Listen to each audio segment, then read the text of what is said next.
Welcome back बच्चों। Last video में हम लोगों ने क्वेश्चन नंबर फर्स्ट, सेकंड और क्वेश्चन नंबर थर्ड के स्टार्टिंग के 4 पार्ट कर लिए थे। अब हमें क्या करना है, अब हमें आगे के पार्ट्स करने हैं, 4 जो बचे हुए हैं, और क्वेश्चन नंबर फोर्थ करना है। तो चलिए स्टार्ट करते हैं। तो फिफ्थ पार्ट में हमें पी एक्स क्या गिवन है, हमें पी एक्स गिवन है एक्स स्क्वायर, और हमें एक्स की जगह पे क्या वैल्यू पुट करके देखनी है, हमें एक्स की जगह पे 0 पुट करके देखना है। तो चलिए देखते हैं क्या आंसर आता है हमारा।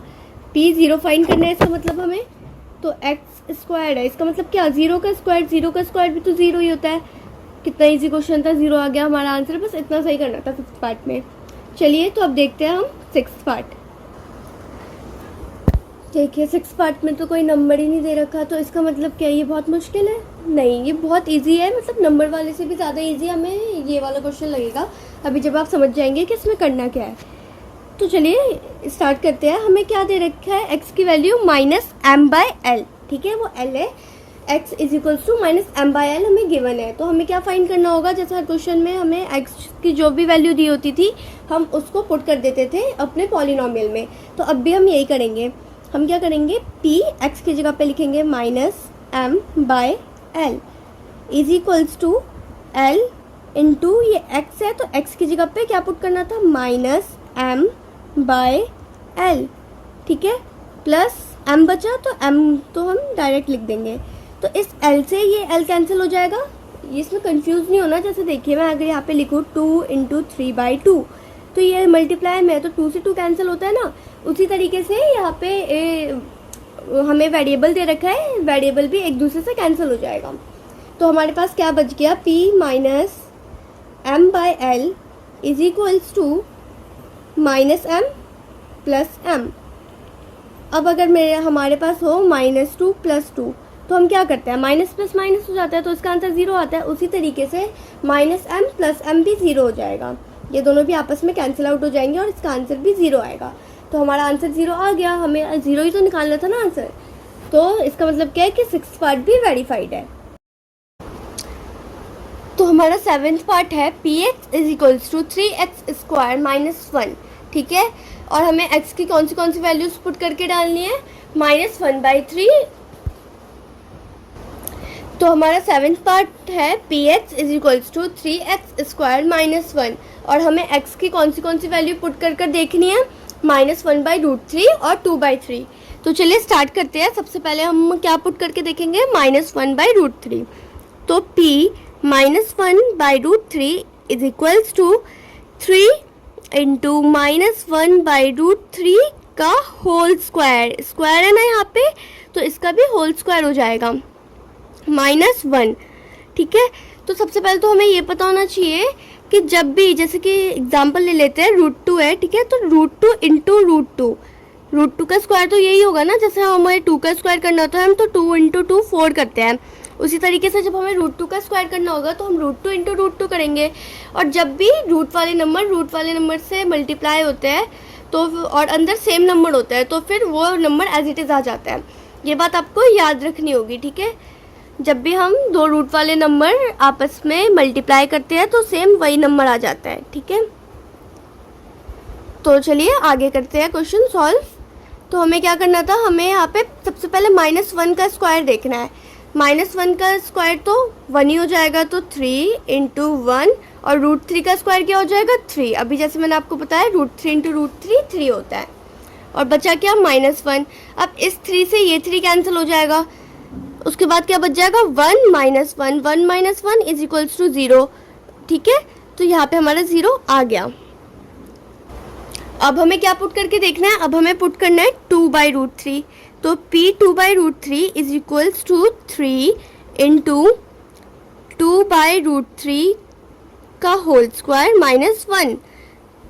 अब क्या आएगा हमारा आंसर, 3 × 2 का स्क्वायर 4 अपॉन में √3 का स्क्वायर, फिर से 3 आ गया, -1। 3 से 3 कैंसिल हो गया, बचा 4 - 1 इज इक्वल्स टू 3। ये 0 नहीं आ रहा। इसका मतलब क्या हुआ बच्चों कि जो हमारा -1/√3 था वो तो एक 0 था इस पॉलिनोमियल का, लेकिन 2/√3 इस पॉलिनोमियल का 0 नहीं है। तो इसका आंसर क्या हो जाएगा, -1/√3 is the 0 but 2/√3 is not a 0 of the polynomial. ठीक है, तो चलिए अब नेक्स्ट पार्ट करते हैं। हमें क्या करना है, 8th पार्ट में हमें पॉलिनॉमियल गिवन है 2x + 1। बहुत ही इजी सा लग रहा है देखने में क्वेश्चन, और हमें x की वैल्यू क्या गिवन है 1/2। तो अब हम क्या करेंगे, x की जगह पे 1/2 पुट करेंगे, तो हमारा क्या आ जाएगा 2 × 1/2 + 1। 2 से 2 कैंसिल हो गया, तो क्या बच गया 1 + 1, 1 + 1 = 2। तो इसका मतलब क्या है, इसका भी आंसर 0 नहीं आ रहा, तो ये भी हमारे गिवन पॉलिनॉमियल का 0 नहीं है। 1/2 is not a 0 of this given polynomial 2x + 1। तो इसका भी आंसर 9 हो जाएगा। अभी तक हमने जितने भी क्वेश्चंस किए थे उनमें से हमारा सेकंड वाले पार्ट का, 8th वाले पार्ट का और 7th के 2√3 वाले पार्ट का आंसर 9 आया था, बाकी सबका यस आया था। आप सभी बच्चे सारे क्वेश्चंस वापस करके देखेंगे खुद से, और अगर आपको कोई कन्फ्यूज़न होगी तो आप कमेंट सेक्शन में पूछेंगे, ठीक है। तो चलिए अब करते हैं क्वेश्चन नंबर 4। तो देखते हैं बच्चों क्वेश्चन नंबर 4 क्या कहना चाहता है। Find the zero of the polynomial in each of the following cases. हमें इन सभी पार्ट्स में क्या करना है, पॉलिनॉमियल का ज़ीरो फाइंड करना है।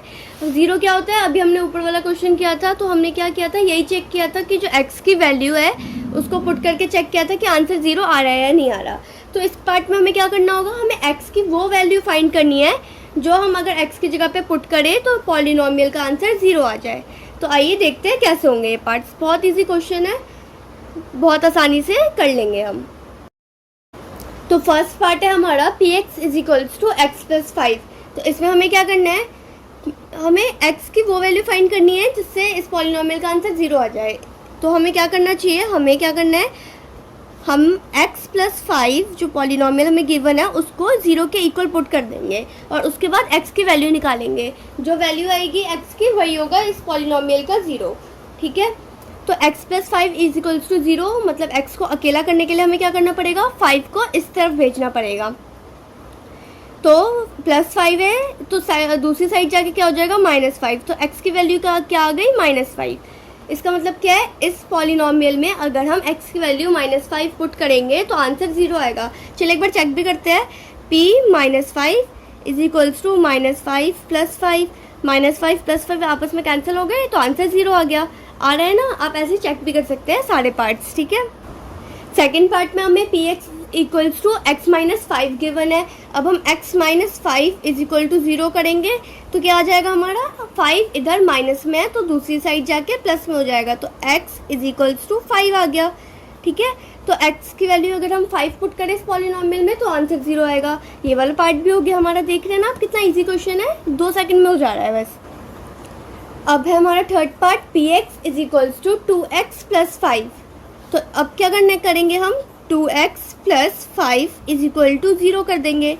तो 2x इधर ही रहेगा और जो 5 है वो इधर प्लस में है तो दूसरी साइड जाके माइनस में हो जाएगा। तो क्या आ गया, 2x = -5।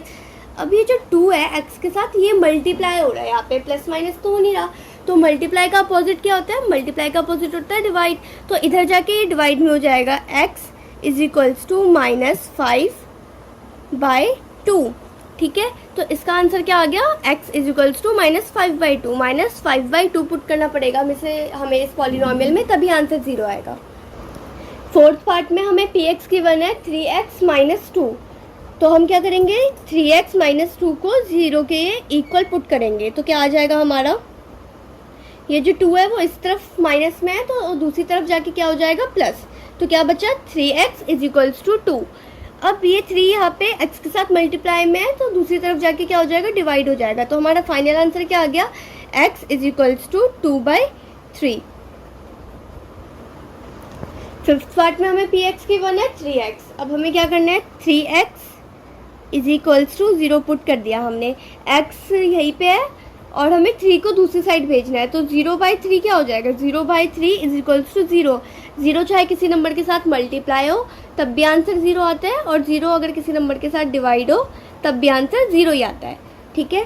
तो हमें क्या करना होगा, हमें यहाँ पे x की वैल्यू 0 पुट करनी होगी, तभी हमारा ऑल ओवर आंसर भी 0 ही आएगा। तो बच्चों देखिए हमारे 6th पार्ट में हमें px क्या गिवन है, हमें px = ax गिवन है। और हमें क्या बता रखा है कि a जो है वो नॉट इक्वल टू 0 है। ऐसा हमें क्यों बोल रखा है, क्या मतलब ज़रूरत क्या थी ये बात बताने की।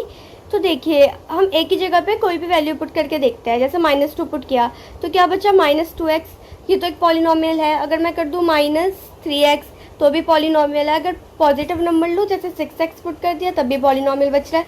लेकिन अगर मैं a की जगह पे 0 पुट करूँ तो क्या हो जाएगा 0x इज इक्वल्स टू 0। 0 किसी भी नंबर के साथ मल्टीप्लाई होगा तो आंसर तो 0 ही लाएगा ना। पर हमें पॉलिनोमियल होगा तब ना हम x की वैल्यू फाइंड करेंगे। x ऑलरेडी 0 हो जाएगा तो फिर हम कैसे वैल्यू फाइंड करेंगे उसकी। इस वजह से हमें ये बात बता रखी है कि a नॉट इक्वल टू 0 है। तो चलिए अब क्वेश्चन स्टार्ट करते हैं। तो हमें क्या करना होता है, जो भी पॉलिनोमियल गिवन होता है उसको 0 के इक्वल पुट करना होता है x की वैल्यू निकालने के लिए। तो क्या हो जाएगा, बहुत ईजी है। x अकेला करने के लिए हमें क्या करना है, a को दूसरी साइड भेजना है। a इधर मल्टीप्लाई में था तो दूसरी साइड जाके डिवाइड में हो जाएगा। तो x की वैल्यू क्या आ गई 0। 0 बाय a 0 ही होता है ना। हमें क्या फाइंड करना था, x की वैल्यू फाइंड करनी थी जो कि 0 आ चुकी है। 7th पार्ट में हमें px गिवन है cx प्लस d और बता रखा है c नॉट इक्वल टू 0 है। सेम रीज़न, c अगर 0 हो जाएगा तो पॉलिनोमियल ही ख़त्म हो जाएगा, x की कोई वैल्यू बचेगी ही नहीं। और एक और चीज़ बता रखी है कि c और d जो है वो रियल नंबर है। इसका मतलब क्या है कि वो कोई भी नंबर है, माइनस में है, प्लस में है, रूट में है, कुछ भी है, बस वो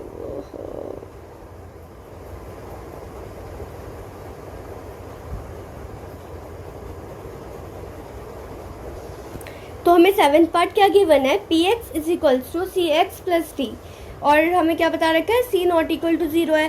सेम जैसे पहले था, अगर c की वैल्यू 0 हो जाएगी तो 0 इंटू एक्स भी 0 हो जाएगा तो पॉलिनोमियल तो ख़त्म हो गया, 0 आ गया पॉलिनोमियल। तो फिर हम x की वैल्यू कैसे फाइंड करेंगे। और हमें एक और बात बता रखी है, c, d are real numbers.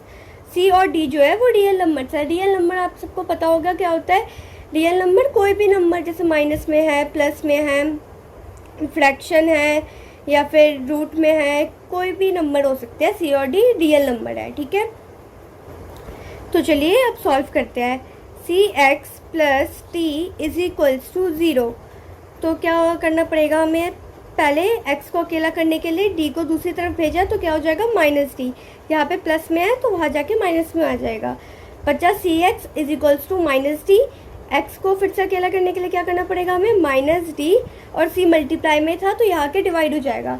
तो हमारा आंसर क्या आया, x equals to -d by C. अगर हम इस पॉलिनोमियल में x की जगह पे -d बाई सी पुट करें तो पूरे पॉलिनोमियल का आंसर 0 आएगा। तो हम लोगों ने एक्सरसाइज 2.2 फिनिश कर लिया है। अब हम करेंगे एक्सरसाइज 2.3 नेक्स्ट वीडियो में। अगर आपको इस एक्सरसाइज में कोई भी डाउट आया हो या कहीं पे भी कोई कंफ्यूजन हो तो आप सभी कमेंट सेक्शन में पूछ सकते हैं। और अगर आपको वीडियो अच्छी लगी और अच्छे से समझ आ गया तो आप लाइक और सब्सक्राइब कर दीजिए।